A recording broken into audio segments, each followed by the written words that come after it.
For those of you who haven't met me before, I'm Sam. I'm a fifth year and I'm currently finishing my last quarter at Cal Poly. Epic has been a huge part of my college experience, and so before we start, I just wanted to share just some highlights I had in Epic.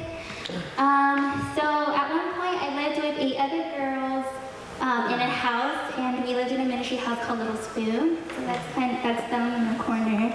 And then for the past 2 years, I had the pleasure of serving as women's team lead my 3rd year during COVID, so we planned everything on Zoom. And last year, I served as worship coordinator with Clement. And then last but not least, I got engaged last May.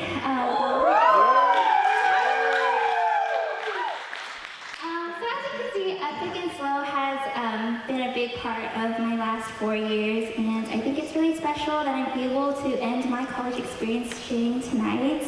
It's just kind of crazy. So yeah, before I share a little bit of my testimony, I just wanted to pray over us. So let's just pray. Dear God, thank you for today. Thank you for tonight. Thank you for every single person just here. Lord, whether they know you, whether they're just exploring or they came because a friend invited them, Lord, I just want to thank you for just inviting them in, welcoming them into our community, Lord. I just pray that their hearts turn to you and get to know the character of you, Lord. I just pray that through ending week 9, that everyone will find rest in you.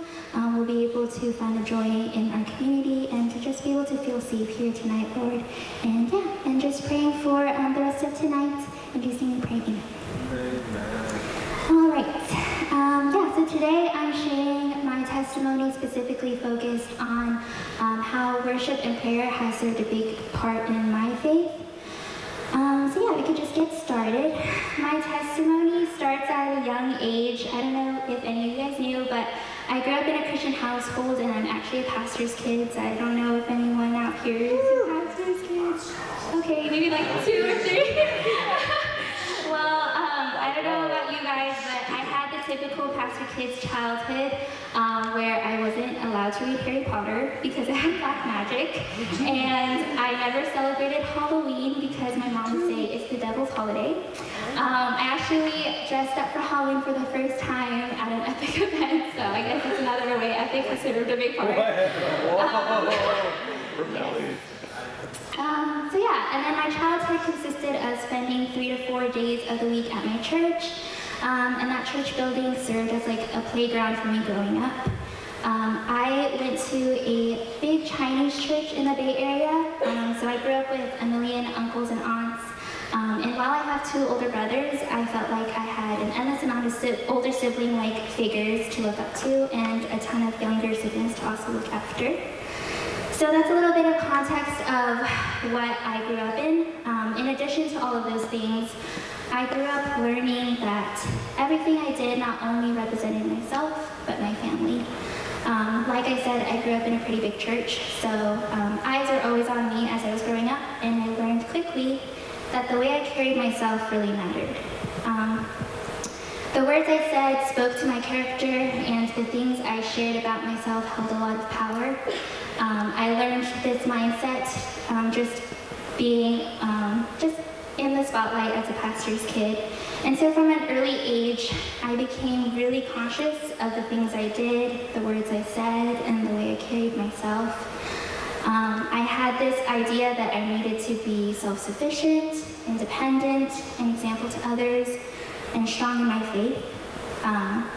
And through this mindset, I became really self-protective and really cautious of people knowing me too well, and saw any form of vulnerability as a weakness. I spent my entire childhood curating the shell of a person who never fell short. And so as you can imagine, that is a really exhausting way to live.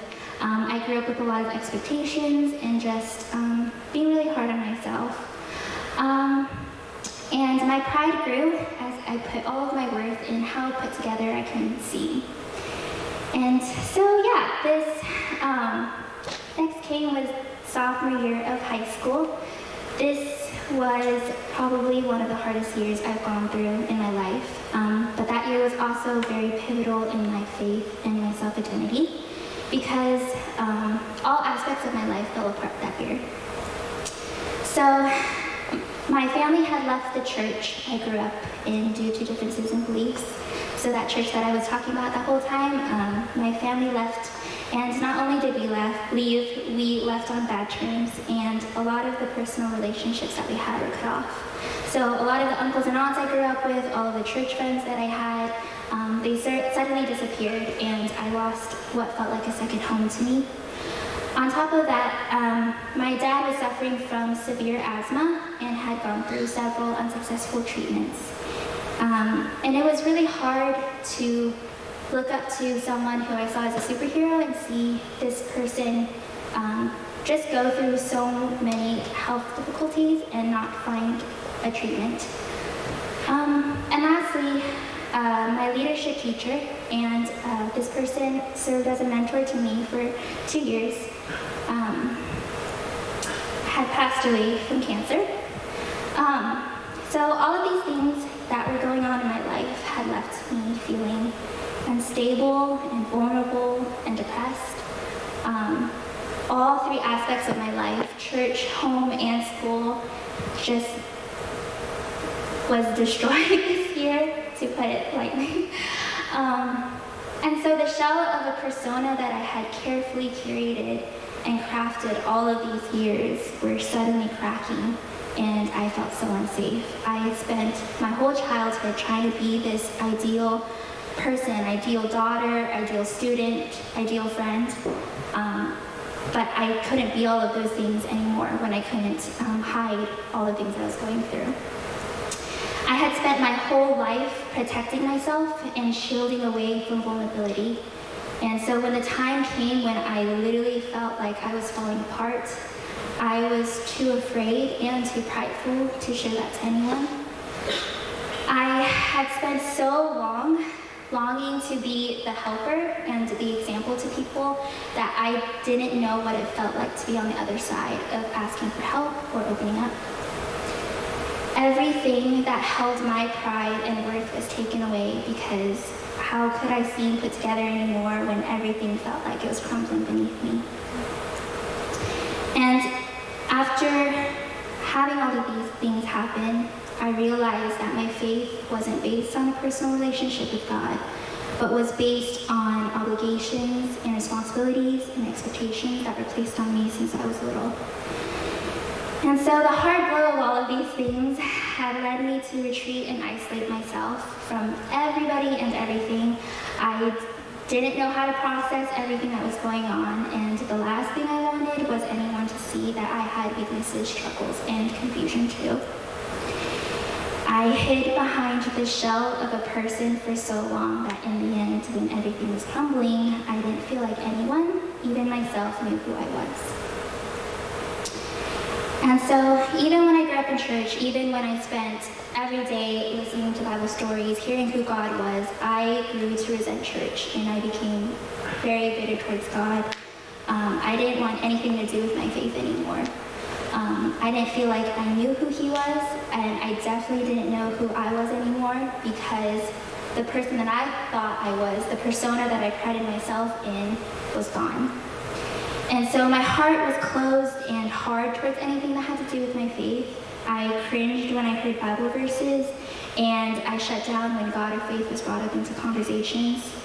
I was in a really angry place with the world and with God for everything that happened that year. And for months, I refused to go to church with my family, and I spent most of my days either being angry or sleeping the day away. And so, yeah, I was really stubborn, and I believed that God was a wrathful God. And during this time, I had a friend who was a worship leader at a youth group at his church. And for weeks, thankfully, he kept inviting me out and asking if I was interested in doing worship, because he knew I was going through a hard time. He knew I wasn't going to church, but he also knew that I loved music. And quite honestly, when I look back on it now, I'm really thankful that he did, but during the time, I was so annoyed every time he asked, and I was just like, stop asking me to come to church. I don't want to. I don't want anything to do with my faith. I'm just tired of it all.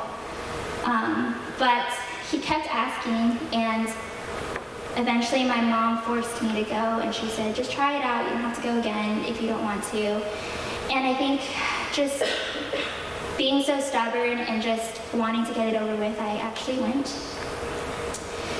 And so during worship that night when I went to that youth group, I just didn't want to be there.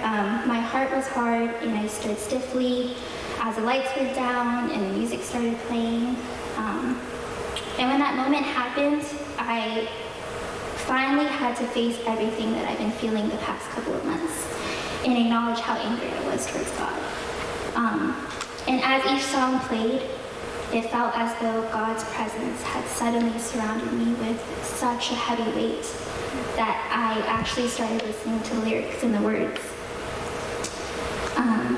The weight was so heavy and the feeling was so strong that my heart had softened, and I just finally let myself go and let myself pour out everything that I was feeling and everything that had been so hurtful the past year. During worship, I cried out to God to remind me who He was and to remind me who I was, because I didn't know.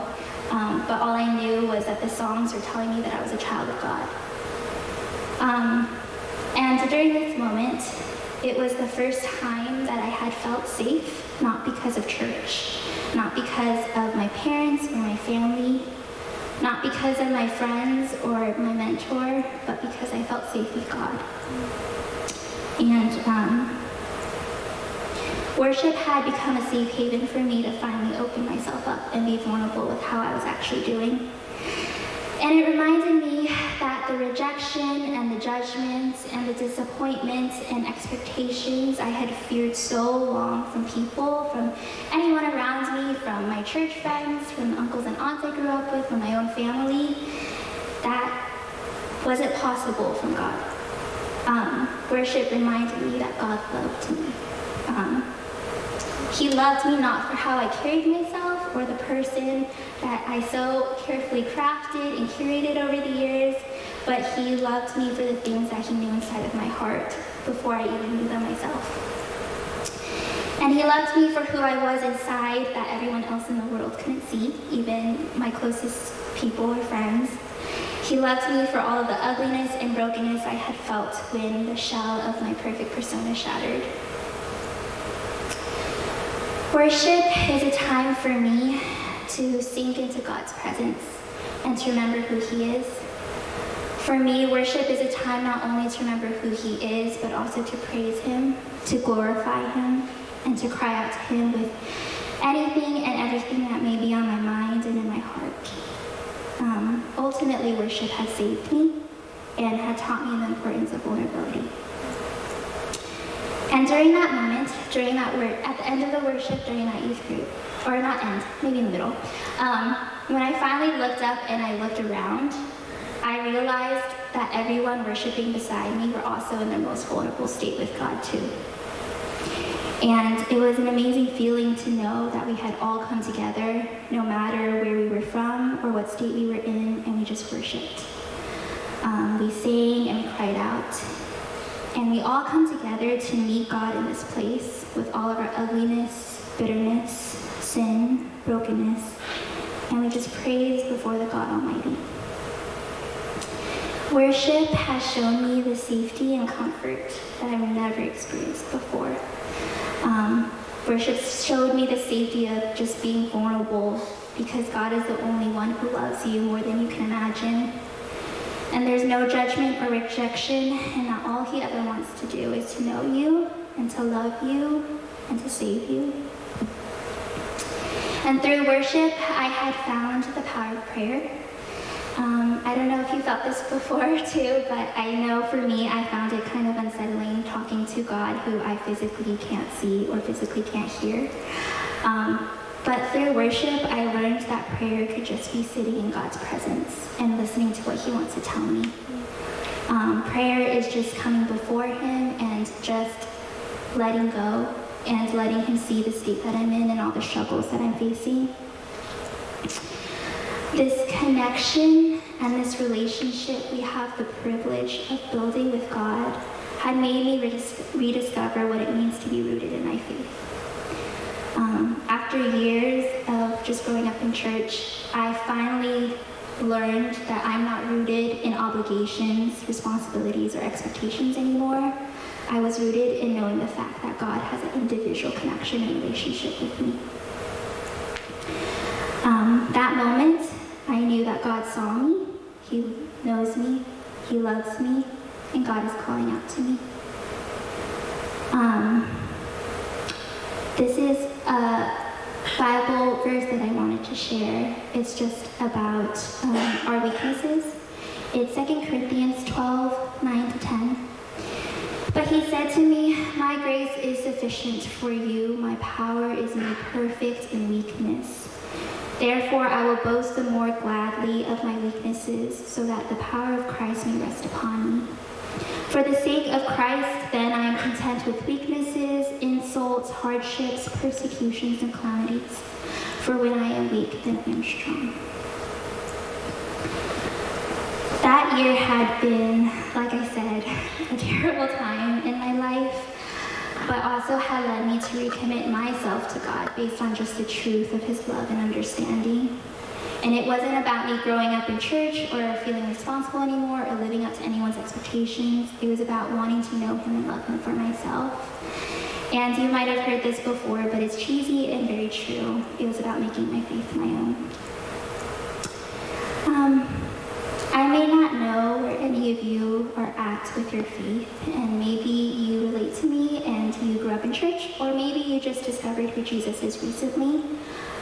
Maybe you're just exploring, or maybe this is your first time ever hearing about Christianity or Jesus or Epic, and a friend invited you.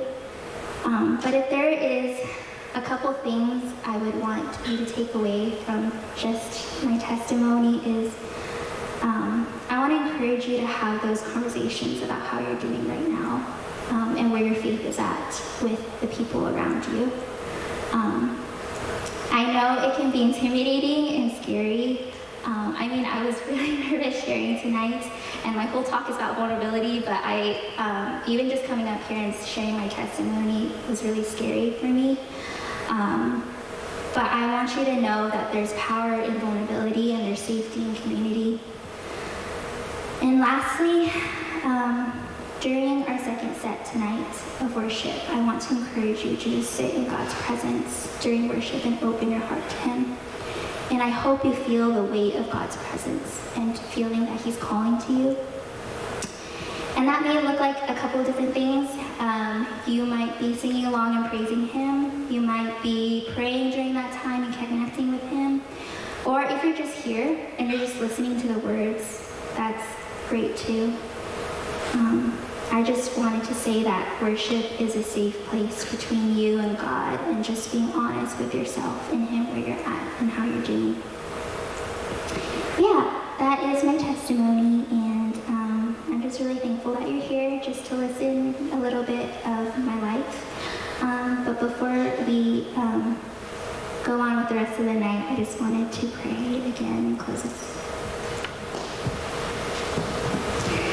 Dear God, I just want to thank you just for everyone here, Lord. I want to thank you for just who they are and all that they have experienced in this life, Lord. I just want to pray that you are present in them and that you can show them who you are. I just want to thank you for the love that you pour out, for the grace that you have for each and one and every person here, Lord. I just want to thank you for giving us brothers and sisters in Christ to turn to, friends to invite us out to Epic, and just a safe place. I want to thank you for worship, that no matter where we are, no matter what we're going through, and just no matter who we're with, that worship can serve as a safe space for us to really open our hearts to you, Lord. I pray that everyone here hears you and feels you and know that you're here for them, Lord. I pray that everyone feels your hand on their shoulder guiding them through just week 9 and the rest of the quarter. And yeah, just thank you for this time. In Jesus' name we pray.